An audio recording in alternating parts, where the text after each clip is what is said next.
En el estado hay diversas instituciones y una de ellas es la Tecnificación Nacional de Riego. Uno la escucharía este nombre y se preguntaría, ven acá, pero ¿en qué consiste esta entidad? ¿Cómo aporta a la sociedad dominicana? Y por eso, pero también por otros temas, tenemos a su director ejecutivo, Claudio Camaño Vélez. Con Claudio Camaño conversaremos sobre lo realizado en esta dirección, así como los planes a futuro en esta nueva gestión. Saludos, Claudio, muchas gracias por estar aquí con nosotros. Hola, en el día. Claudio, hola bienvenido. Indira, hola Germán, muchas gracias, verdad que me alegra estar aquí, hacía un tiempo que no venía por acá, pero esta es mi casa. Esta es tu casa, claro y que sí. me siento muy, muy contento. Yo creo que por estar Pepín te aquí. tiene que poner la nómina, porque tú siempre estás con nosotros.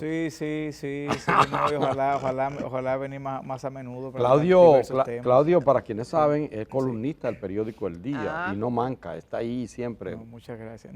cada semana. Y gracias al amigo Germán que me... No, a mí no. ¿A ti que escribe? Que me introdujo en ese Claudio. mundo. Claudio es abogado, Sí, Claudio es agrónomo, sabe de del tema que vamos a tratar ahora. El agua en la actividad agrícola, más este riego que es tan importante para la misma producción aquí en República Dominicana, ¿cómo estamos en esos términos? Sí, fíjense, esta entidad que como tú bien decías es una entidad que hay mucha gente que no sabe que existe y algunos que saben que existe no tienen muy claro a qué se dedica.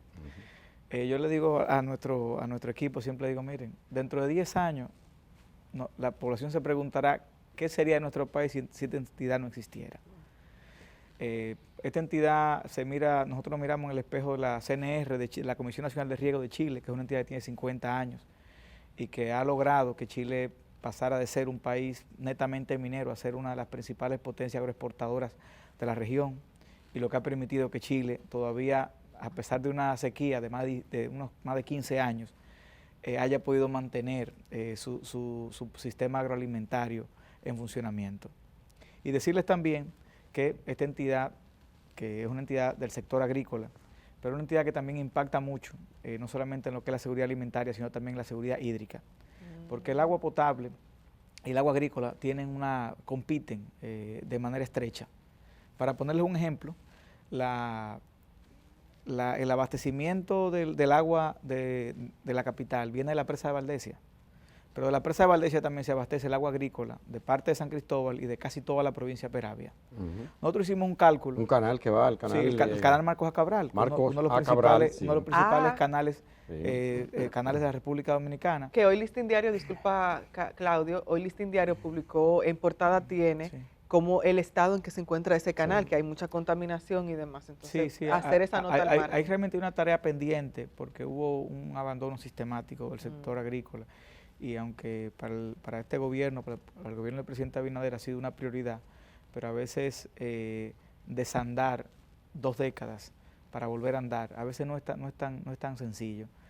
Le decía a ese canal, el canal Marcos A. Cabral, nosotros hicimos un cálculo en el seno del Gabinete del Agua, donde eficientizando el riego de los predios que están bajo la influencia, o sea, que se irrigan con el canal Marcos A. Cabral, se pudiese lograr un ahorro de 4 metros cúbicos por segundo de agua que pueden ser inyectados al acueducto del Gran Santo Domingo, y solamente con eso se reduciría en un 60% el déficit de agua de la capital. Oye, y además, increíble, con esa sola medida. Y además se impactaría positivamente los niveles de productividad, de competitividad, de rentabilidad de la producción agrícola.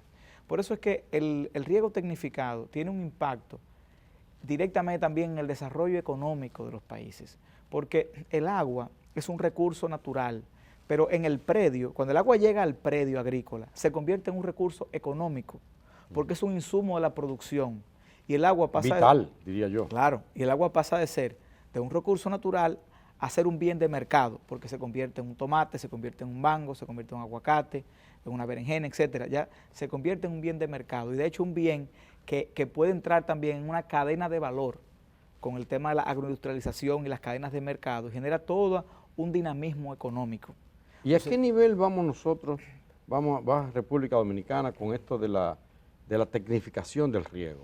Bueno, Germán, mira, realmente tenemos una gran tarea pendiente por delante. Para que tengamos una idea, en la República Dominicana actualmente, apenas el 10% de los terrenos que actualmente cuentan con riego, o sea, bajo riego, apenas un 10% tienen riego tecnificado.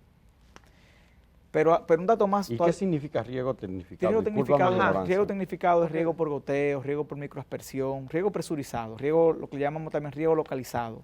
En vez de inundar sí, en vez de los sistemas tradicionales, que son riego por superficie o riego por inundación, que generalmente son sistemas de riego que tienen primero un alto costo ambiental, tanto por el agua que consumen como por la degradación de los suelos. Además también implica tener que hacer un exceso de insumos, porque junto con el agua también se lavan los fertilizantes. Al lavarse los fertilizantes hay que ponerle más fertilizantes. Y eso también genera problemas en los cuerpos de agua, porque ese exceso de fertilizantes que se lavan también va a parar a los ríos y de ahí van a parar los acueductos. O sea, y nosotros, por ejemplo, tenemos zonas dramáticas como el Bajo Yaque, que ahí lo que llega es una salmuera al Bajo Yaque ya. Pero se van los nutrientes del suelo también, Claudio. Claro, se van lavando, porque se van perdiendo o sea, se va degradando el suelo, porque se va perdiendo la capa fértil del suelo. Es un proceso que no ocurre en un día ni en 2 días, pero es un proceso paulatino que llega a algunos puntos a que el suelo llega a una degradación casi irreversible. Entonces, esto ayuda también a reducir ese pasivo ambiental de la actividad agrícola. Y además, otra cosa, un reto muy importante que tenemos como país en materia del sector agrícola, nosotros tenemos que hacer de la actividad agrícola una actividad atractiva, porque nuestros campos se están despoblando y se están envejeciendo, Germán, Indira. O sea, nosotros tenemos, ¿por qué? Porque no tenemos una agricultura que sea atractiva a la juventud, porque un joven que ha visto a su bisabuelo, a su abuelo y a su papá desbaratándose el lomo con las manos encallecidas y no puede poner ni siquiera un plato a su casa, ese joven prefiere jugársela aquí en la ciudad y dedicarse a cualquier otra cosa. O salir al motoconcho. O salir a cualquier otra cosa, porque ya se da cuenta que esa ruta sencillamente no le lleva a buen camino. Entonces, tenemos que cambiar eso. Y sobre todo, hacer una agricultura más rentable, una agricultura competitiva. Nosotros somos un país que estamos en una posición geográfica privilegiada para poder abastecer de rubros agrícolas muchísimos países de la región que no tienen nuestros suelos fértiles ni nuestra agua. Nosotros somos un país, en términos hídricos, somos un país bendecido. En este país, la media pluviométrica que cae en este país es de 1.500 milímetros. Para que entendamos, la media pluviométrica mundial es de 800. Aquí cae casi el doble de la media pluviométrica mundial. Entonces, ¿qué quiere decir eso? Que aún en un año seco, donde se estima que cae la mitad del agua que cae en un año normal, aquí en la República tendríamos la misma cantidad de agua que en promedio tiene el mundo en un año normal.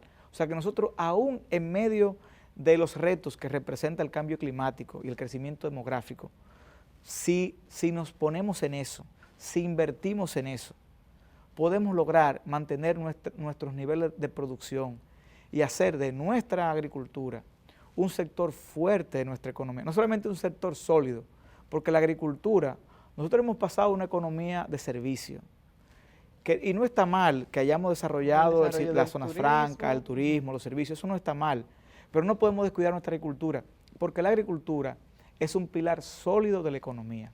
De hecho, la agricultura es un sector primario de la economía sobre la cual se apalancan muchos otros subsectores. Y además es un pilar sólido, porque lo último que una familia recorta de su presupuesto es la alimentación. Entonces, en el caso, Claudio, porque hablamos del territorio nacional y de cómo está el tema del agua y demás, pero en el caso de la frontera, de la zona fronteriza, que de por sí, por ejemplo, cuando pensamos en gente que sale de sus pueblos para buscar mejor vida o que desempeña cualquier otra cosa para buscar mejor vida, siempre se habla de cómo se encuentra la frontera y de la despoblación, pero también del estado de los ríos y demás. ¿Qué hacen ustedes como tecnificación de riego en el área de la frontera? Mira, de hecho, me sonrío porque precisamente nosotros la semana pasada firmamos un acuerdo con la Dirección General de Desarrollo Fronterizo y recientemente también le entregamos al área del MEPIT, a la Dirección de Políticas Estratégicas para el Desarrollo de la Zona Fronteriza, que dirige el buen amigo Eric Dorrejo. Le entregamos también un levantamiento, el MEPIT, el ministro Pavel nos solicitó que hiciéramos un levantamiento de 50 comunidades de la zona fronteriza para ver los potenciales que tiene esa zona. Pero la zona fronteriza es una zona con grandes retos, pero con grandísimas oportunidades. Es una zona con microclimas muy particulares, es una zona donde hay agua, no agua suficiente como para desperdiciar, pero en la agricultura intensiva lo que tú quieres es tener el agua, ponerle el agua a la planta cuando la planta la necesita. Y ahí hay zonas de microclima donde se pudiesen desarrollar importantes espacios de agricultura intensiva y de agricultura de alto valor económico. Y además tenemos el reto también de poder generar oportunidades en la frontera, porque la forma de nosotros proteger la frontera, independientemente de medidas como el muro fronterizo, la militarización de la frontera, es la dominicanización de la frontera. No tenemos que hacer que el dominicano y la dominicana vivan en la frontera, porque en muchas de esas comunidades que hemos visitado, ¿sabes lo que vemos? Vemos que las casas de los dominicanos que se van abandonando se van llenando con migrantes, Y un reto también importante que tenemos es poder nacionalizar la mano de obra agrícola. Pero dignificando la vida Sí, porque la mayoría de los trabajadores son Claudio, mencionaste la palabra. Siempre vamos a tener una mano de obra importante extranjera en la agricultura, como ocurre en todos los países del mundo. Pero tenemos que tratar de generar como decía Germán, dignificar la mano de obra del campo, dignificarla, porque no es lo mismo estar abriendo surcos con una azada que estar en una caseta de riego, o no es lo mismo andar con unos bueyes que andar con un tractor. No es lo mismo. Claudio, mencionaste la palabra desperdicio de agua. Sí. O sea, hay agua, pero no para desperdiciar. ¿Qué tanto del agua que corre por nuestros ríos se pierde finalmente? Y que pudiera aprovecharse, con esa tecnificación del riego, Mira, Germán, las cifras son cifras bastante alarmantes. En nuestro país el 82% del agua nacional se dedica a la actividad agrícola. O sea, 82%. Estamos hablando más de las 3/4 partes de todo el agua del país se dedica a la agricultura. De la que se aprovecha, sí, porque una parte se pierde, va al mar. Una parte va al mar, sí, que es un reto pendiente que tenemos como país, incrementar la acumulación de agua. Los reservorios que pueden hacerse. Los reservorios, las presas, las mini presas, micropresas de tierra también, que son una solución importante, que son espacios más pequeños, pero que se pueden hacer a mayor velocidad y con menor costos. Pero del agua que se aprovecha, del agua que se acumula, de ese 10% del agua que se acumula, que apenas acumulamos el 10% del agua que escurre, el 82% lo dedicamos a la actividad agrícola. Y con la tecnificación, pero de ese 82%, cerca de un 70% se pierde por la ineficiencia de los sistemas de riego predominantes. Pero un dato, Germán, todavía más preocupante como país, es un dato preocupante pero que también nos da un horizonte de oportunidad, es que nosotros de los 12 millones de tareas de tierra que tenemos de vocación productiva, apenas tenemos bajo riego 5 millones. O sea, quiere decir que apenas... ¿Cuántas tenemos? 5 millones. O sea, que apenas estamos dedicando a la producción agrícola intensiva, apenas dedicamos el 40% de nuestra capacidad productiva. O sea, nosotros como país tenemos un mundo de oportunidades, Germán. ¿Y qué está invirtiendo el gobierno para mejorar la tecnificación? Brevemente. ¿Qué está haciendo? Bueno, se creó esta institución. Nosotros hicimos, de hecho, hemos hecho acuerdos con varias instituciones, como el Banco Agrícola, por ejemplo. Actualmente, los préstamos que se soliciten para sistemas de riego por el Banco Agrícola van a contar con el acompañamiento nuestro, tanto en la parte previa, durante y en la parte posterior. Claudio, querido, tenemos que despedir. Sí. Pero a ver, ¿cómo la gente se comunica? Un pequeño productor, un agricultor, que dice, yo tengo una finca, tengo 20 tareas, ¿cómo yo hago un riego tecnificado? ¿Cuánto me cuesta? Mire, ¿Y dónde comunicarse contigo o con la institución? Pueden buscar en la página web, nuestra página web, www.riego.gov.do. Ahí le brindamos capacitaciones, asistencia, acompañamiento técnico, así que les invitamos a visitarnos y a utilizarnos. Excelente, bueno, muchas gracias, Claudio. Gracias, Claudio, qué bueno saber de esta institución y la importancia que tiene, por supuesto. Nosotros nos vemos mañana con más de este programa. Terminamos con algo positivo hoy. Sí.